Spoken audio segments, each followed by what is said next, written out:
भारतीय news broadcast में आपका स्वागत है। चलिए नजर डालते हैं आज की मुख्य खबरों पर। आज यानी 9 दिसंबर को पूरी दुनिया भर में अंतर्राष्ट्रीय भ्रष्टाचार दिवस मनाया जाएगा। इस दिन का मुख्य उद्देश्य यह है कि पूरी दुनिया से भ्रष्टाचार खत्म हो। इसे लेकर कई देशों में जागरूकता अभियान चलाए जाते हैं ताकि लोगों के बीच एक सकारात्मक पहल हो और लोग भ्रष्टाचार को बढ़ावा न दें बल्कि उन लोगों को बेनकाब करने जो भ्रष्ट हैं। भ्रष्टाचार एक सामाजिक समस्या के खिलाफ संघर्ष का एक हिस्सा है। इसका उद्देश्य एकमात्र ईमानदार और न्यायपूर्ण समाज की दिशा में कदम उठाना है। टीम इंडिया को एडिलेड टेस्ट में ऑस्ट्रेलिया के खिलाफ 10 विकेट की करारी हार झेलनी पड़ी है। पिंक बॉल से खेले गए इस डे नाइट टेस्ट में भारतीय टीम बैटिंग, बॉलिंग, फील्डिंग तीनों ही डिपार्टमेंट में बिखरी सी दिखी। 2.25 दिन तक चले मुकाबले में भारत ने अपने 20 विकेट महज 81 ओवर्स में गंवा दिए। भारत ने दोनों पारियों में मिलाकर 355 रन बनाए, जबकि कंगारू टीम ने पहली पारी में ही 337 रन बना डाले। मेजबानों ने महज 10 विकेट गंवाए। मार्केट वैल्यूएशन के लिहाज से देश की टॉप 10 कंपनियों में से 6 की वैल्यूएशन पिछले हफ्ते के कारोबार के बाद 2.03 लाख करोड़ रुपए बढ़ी है। इस दौरान Tata consultancy services (TCS) top gainer रही। कंपनी का मार्केट कैप 574.82 करोड़ रुपए बढ़कर 16.09 लाख करोड़ रुपए पर पहुंच गया। वहीं HDFC बैंक ने अपने वैल्यूएशन में 45,338 करोड़ रुपए जोड़े। अब सबसे बड़े प्राइवेट सेक्टर बैंक का मार्केट कैप 14.19 लाख करोड़ रुपए पर पहुंच गया है। देश की सबसे बड़ी कंपनी रिलायंस इंडस्ट्रीज का मार्केट कैपिटलाइजेशन इस दौरान 26,185 करोड़ रुपए बढ़कर 17.75 लाख करोड़ रुपए पर पहुंच गया है। पंजाब के 101 किसान रविवार 8 दिसंबर को दोपहर 12 बजे पैदल शंभू बॉर्डर से दिल्ली के लिए रवाना हुए, लेकिन पुल पर हरियाणा पुलिस ने उन्हें रोक लिया। करीब 3.25 घंटे बाद जत्थे को वापस लौटना पड़ा। शुरुआत में पुलिस और किसानों के बीच बहस हुई। इस दौरान हरियाणा पुलिस ने किसानों से दिल्ली जाने का परमिशन लेटर मांगा। उन्होंने कहा कि बिना परमिशन के वो दिल्ली नहीं जा सकते। 5 दिसंबर को रिलीज हुई अल्लू अर्जुन और Rashmika Mandanna starrer film Pushpa 2 a rule लगातार बॉक्स ऑफिस पर बड़े रिकॉर्ड कायम कर रही है। फिल्म ने हिंदी भाषा में तीसरे दिन 205 करोड़ कमाई कर शाहरुख खान की फिल्म जवान और एनिमल का रिकॉर्ड तोड़ दिया है। अब ये फिल्म हिंदी भारत में तीसरे दिन सबसे ज्यादा कमाई करने वाली फिल्म बन चुकी है, जबकि सभी 6 भाषाओं में फिल्म ने तीसरे दिन भारत में 387.95 करोड़ और वर्ल्ड वाइड 598.90 करोड़ रुपए कमा लिए हैं। मध्य प्रदेश कर्मचारी चयन बोर्ड (MPESB) ने ग्रुप 5 के तहत नर्सिंग स्टाफ, पैरामेडिकल स्टाफ सहित अन्य पदों पर भर्ती निकाली है। इस भर्ती के लिए आवेदन की आखिरी तारीख 10 दिसंबर तय की गई है। उम्मीदवार MPESB की ऑफिशियल वेबसाइट esb.mp.gov.in पर जाकर अप्लाई कर सकते हैं।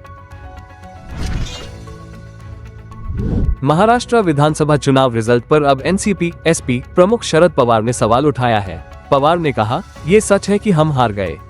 हमें चिंता नहीं करनी चाहिए, बल्कि लोगों के पास जाना चाहिए, क्योंकि रिजल्ट को लेकर लोगों में कोई उत्साह नहीं दिख रहा है।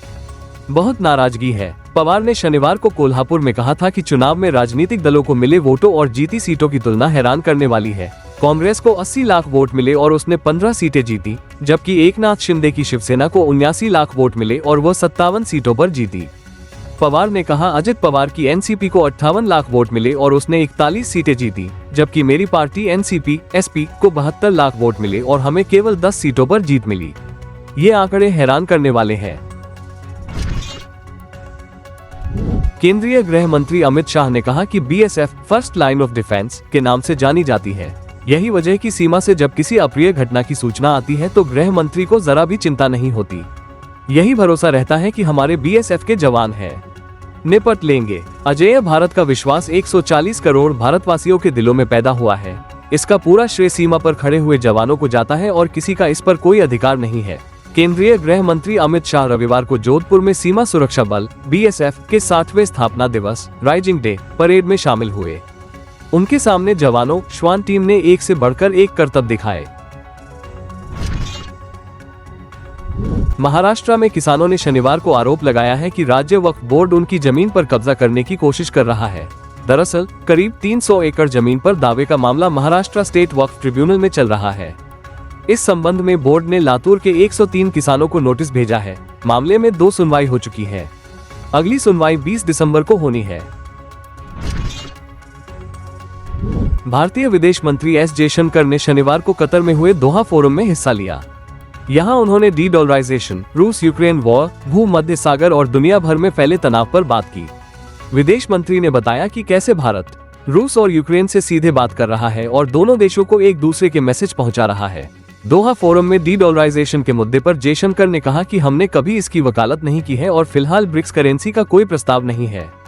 ब्रिक्स देश इसे लेकर अलग अलग रुख रखते हैं।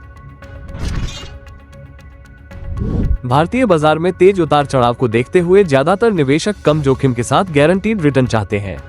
ऐसे निवेशकों के लिए RBI floating rate saving bond (FRSB) बेहतर विकल्प हो सकता है। इन बॉन्ड्स की ब्याज दर हमेशा नेशनल सेविंग सर्टिफिकेट (NSC) की ब्याज दर से 0.35% ज्यादा रखी जाती है।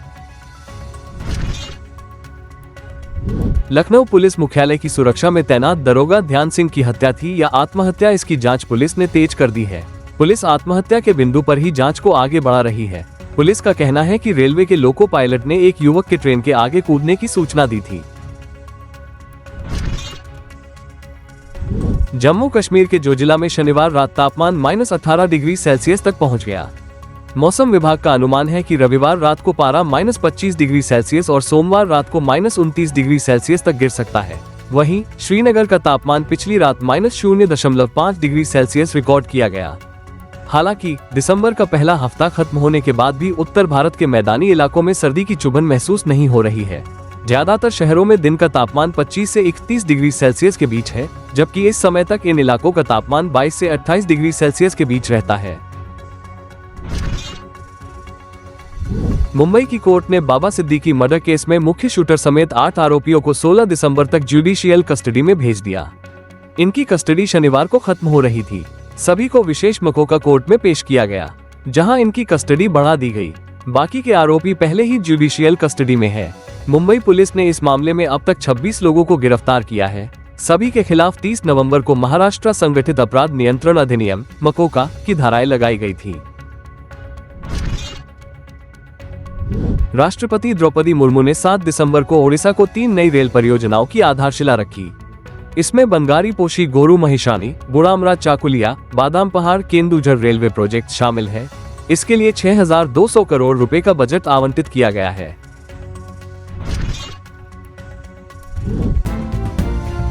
ऐसी और ताज़ा खबरों के लिए हमारे चैनल BNB को सब्सक्राइब करें और इस वीडियो को लाइक और शेयर करें। धन्यवाद।